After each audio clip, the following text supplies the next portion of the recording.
वही बुजुर्ग असलम के ख्वाब में आता है। असलम, तूने इम्तिहान का दूसरा हिस्सा भी पार कर लिया। तूने दुश्मन को माफ किया, मगर याद रख, असली दुश्मन अभी आने वाला है। एक ऐसा शैतान जो न सोना मांगेगा न रोटी, वो तेरी रूह मांगेगा। साधु, वो कौन है और उससे मैं कैसे लड़ूंगा? वो सरहदों के पार से आ रहा है, जादूगर जरकस। उसे इस लोटे की खबर मिल चुकी है। वो बिजली को काबू करना जानता है। होशियार रहना असलम, क्योंकि इस बार बिजली गिरेगी नहीं, बुलाई जाएगी। अगले दिन से ही असलम परेशान रहने लगा, जैसे उसके दिल में बहुत सा डर भर गया हो। एक दिन वह अपने घर में बैठा था कि साजिदा ने उससे कहा, असलम, मैं देख रही हूँ कि तुम कुछ दिन से बहुत परेशान लग रहे हो।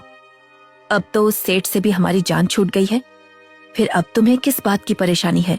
साजिदा, तुम्हें मैं क्या बताऊं? जिस दिन हमारी सेठ धर्मदास से जान छूटी थी, उसी रात मेरे ख्वाब में वही साधु आया था जिसकी आवाज मेरे कानों में गूंजी थी जब मुझे यह जादुई लोटा मिला था।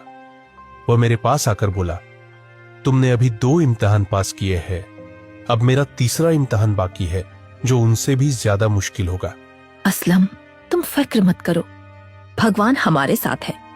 जैसे तुमने ये 2 इम्तिहान पास किए हैं, वैसे ही तुम तीसरा भी पास कर लोगे। ऐसे ही कुछ दिन बीत गए। अगले दिन गांव में अजीब सी खामोशी छाई हुई है।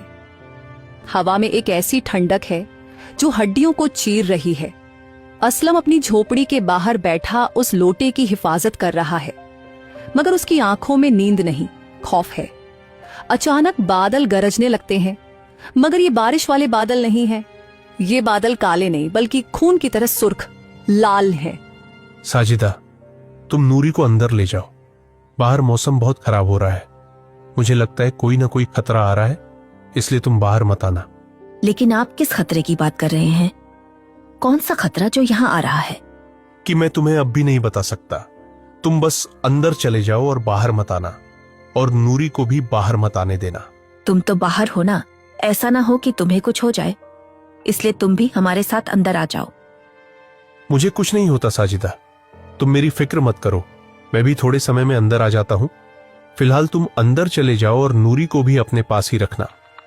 फिर साजिदा और नूरी अंदर चली जाती हैं और असलम बाहर ही बैठ जाता है। कुछ ही समय बाद असलम को अचानक दूर से एक शख्स चलता हुआ नजर आता है। उसने लंबे लंबे कपड़े पहने हुए हैं और उसके हाथ में जैसे एक जादुई छड़ी है जो उसने हाथ में पकड़ी हुई है, और वह देखने में बहुत ही डरावना लग रहा है। और यही वो ही जादूगर जरक्स है जिसके बारे में साधु ने बात की थी। वह चलता हुआ असलम के पास आ जाता है और आकर उससे कहता है, असलम, कहां छुपोगे? वो लौटा मेरे हवाले कर दो, वरना आज इस गांव की मिट्टी तुम्हारी कब्र बन जाएगी। तुम कौन हो और इस लोटे के बारे में कैसे जानते हो? और तुम इस लोटे का क्या करोगे? मैं सदियों से उस बिजली का इंतजार कर रहा हूं जो उस लोटे में कैद है। वो कोई मामूली लोटा नहीं है, वो आसमानी ताकत का एक टुकड़ा है। वो मेरे जैसे जादूगर के हाथ में होना चाहिए, तुम जैसे कीड़े के पास नहीं। ये भगवान की देन है और ये किसी जालिम के हाथ नहीं लगेगा। चले जाओ यहां से। इतनी हिम्मत तुझ में? अभी मैं तुझे अपनी जादूगरी दिखाता हूं, फिर तू खुद ब खुद मुझे ये लौटा दे देगा।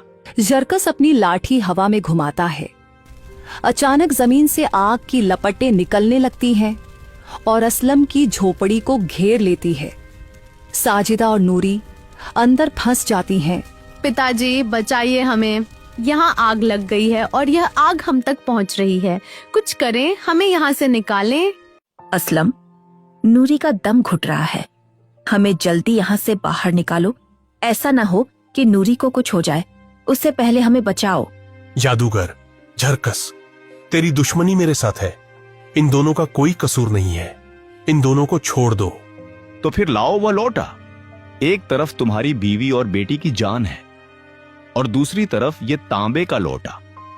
अब फैसला तुम्हारे हाथ में है, तुम ये लोटा मुझे दोगे या फिर अपनी बीवी और बेटी को बचाओगे। असलम की आंखों में आंसू आ जाते हैं। एक तरफ उसकी बीवी और बेटी की जान है और दूसरी तरफ उस साधु से किया हुआ वादा। वो बहुत ही मजबूर हो जाता है और बोलता है, माफ करना भगवान, मैं अपनी बेटी और बीवी को मरते हुए नहीं देख सकता। मैंने ये सब कुछ उन दोनों के खातिर ही किया था, लेकिन मैं अब इन दोनों को मरते हुए नहीं देख सकता। मुझे माफ कर देना भगवान।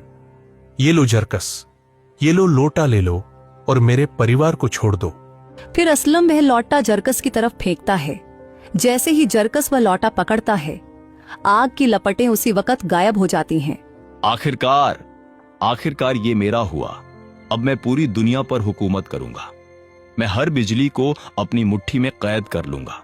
दूसरी तरफ असलम का परिवार, उसकी बीवी साजिदा और नूरी दोनों झोपड़ी से बाहर आ जाते हैं। साजिदा, तुम दोनों ठीक तो हो ना? तुम्हें कुछ हुआ तो नहीं ना? हम दोनों तो बिल्कुल ठीक हैं, लेकिन आपने उस जादूगर को वो लौटा क्यों दिया? अब तो वो पूरी दुनिया में तबाही ले आएगा। मैं मजबूर था साजिदा, मैं तुम दोनों को नहीं खो सकता, इसलिए मैंने उस जादूगर को लौटा दे दिया। जादूगर जरकस लौटा लेने के बाद असलम से गुस्से में कहता है, पागल इंसान, तूने सोचा मैं तुम्हें जिंदा छोड़ूंगा।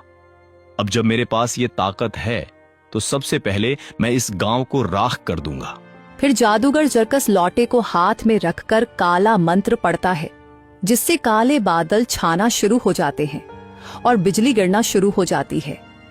वही बिजली जादूगर जरकस के ऊपर गिर जाती है, जिससे वो दूर जा गिरता है और लौटा भी नीचे गिर जाता है।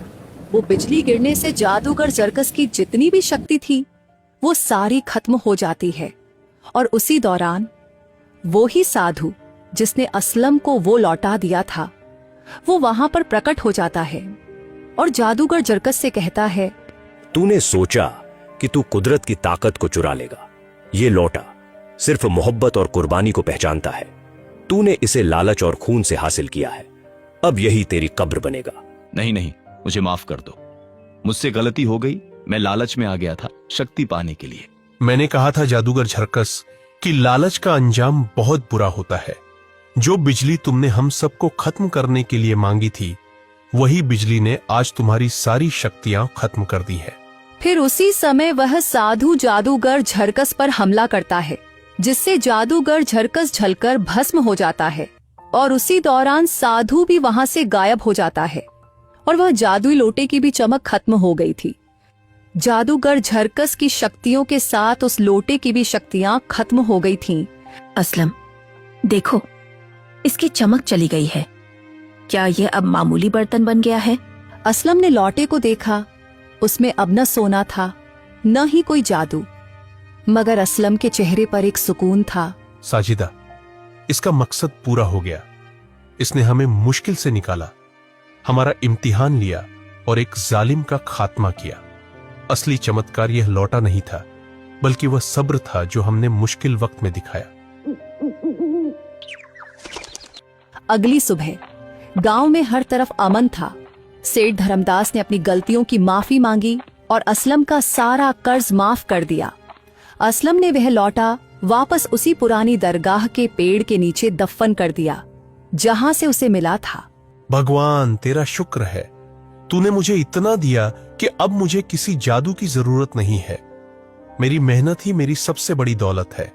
असलम अब एक बड़ा किसान बन चुका है, मगर आज भी वह अपनी पुरानी झोपड़ी के पास एक दास्तर-ख्वान लगाता है, जहां कोई गरीब भूखा नहीं सोता। गांव वाले कहते हैं कि आज भी जब तूफानी रात होती है और बिजली कड़कती है, तो उस दरगाह से एक सुकून भरी रोशनी निकलती है, जो हर भटके हुए मुसाफिर को रास्ता दिखाती है।